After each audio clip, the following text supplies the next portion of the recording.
વાત છે મેઘરજ તાલુકાના અંતરિયાળ અને રાજસ્થાન સરહદે આવેલ વેડી ગામની। વેડી ગામ પાસેથી વેડી નદી પસાર થાય છે। વેડી ગામમાં લગભગ 200 ઘરની વસ્તી છે। આ ગામના રહીશો, ખેડૂતો, વિદ્યાર્થીઓને પોતાના અભ્યાસ તેમજ દૈનિક કામકાજ માટે નજીકના મોટા ગામ વાઘપુર જવું પડે છે। વિદ્યાર્થીઓને શાળાએ જવા, બેંક તેમજ પોસ્ટના કામકાજ અને કોઈ ચીજ વસ્તુની ખરીદી કરવી હોય તો પણ વાઘપુર ગામે જવું પડતું હોય છે। આરોગ્યના કોઈ બીમારી સમયે પણ વાઘપુર ગામે ડોક્ટર મળી રહે અને સરકારની આરોગ્યલક્ષી 108 સેવા માટે પણ નદીમાં થઈને જ જવું પડે છે। બીજો કોઈ વિકલ્પ નથી।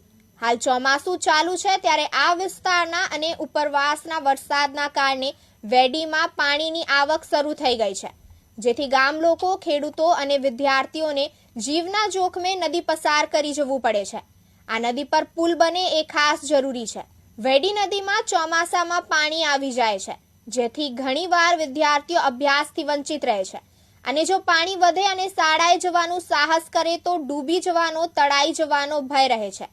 ચોમાસા દરમિયાન કોઈ બીમારીનો ગંભીર કેસ હોય, મહિલાની ડિલિવરી હોય ત્યારે 108ની સેવા પણ પહોંચી શકતી નથી, જેથી ક્યારેક આવી સેવાઓના અભાવે અવડા પરિણામો ભોગવવા પડે છે। બાળકોને અભ્યાસ માટે જંગલમાં થઈને લઈ જાય તો 5 કિલોમીટર ચાલીને લઈ જઈ શકાય એ ચોમાસા દરમિયાન જોખમી છે, જેથી ગ્રામજનોની માંગ છે કે વેડી નદી પર વેડી ગામ અને વાઘપુરને જોડતા રસ્તા પર પુલ બનાવવામાં આવે। મારું નામ સંદીપ રમેશભાઈ કટારા છે। અમારું આ ગામ વેડી ગામ જે વાઘપુર મેઇન રસ્તાને જોડતો એક રસ્તાની સમસ્યા છે, જે વર્ષો જૂનો આ રસ્તો પગવાટ જ છે। નદીમાં થઈને જવાનું, ગમે તે કામે જવું હોય તો ચોમાસાની અંદર કોઈ બહાર નીકળી શકતું નહીં। કોઈ મેડિકલી પ્રોબ્લેમ હોય તો દવાખાને કઈ રીતે જવું, માણસ મરી જાય એવી હાલત છે।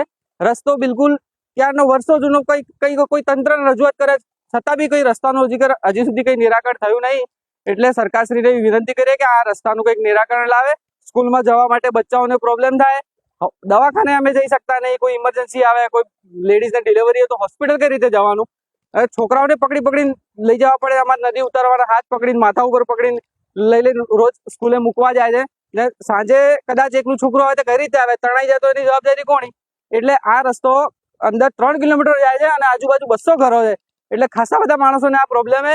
એટલે સરકારશ્રીને એવી અપીલ કરીએ કે આ રસ્તો બનાવી આપે અમને અને અમારી આ જરૂરિયાતને જલ્દી પૂરી કરે।